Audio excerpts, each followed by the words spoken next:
ఇరుముడి కట్టుడుకు మండలం రోజులు ఉండాలా. మంది పెరిగే కొద్దీ మంచిగా పలసలా అని చెప్పని అయిపోయింది మన పరిస్థితి. మండలం అంటే వచ్చేసి 41 అంటున్నారు. 41 కాదు, మండలం అంటే 48 రోజులు.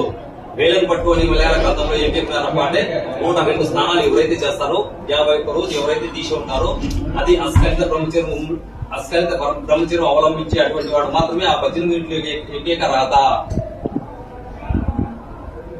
స్వామి ఎక్కడ తీసుకున్నా బ్రహ్మచర్య దీక్ష గురించే ఉంటుంది.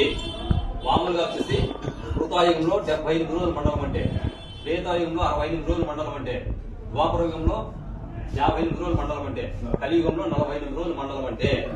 మండలం అంటే 48 రోజులు అంటున్నావు, వేలను పట్టే మలయాళ గ్రంథంలో 51 రోజు అంటున్నావు. ఇది ఎట్లా అంట?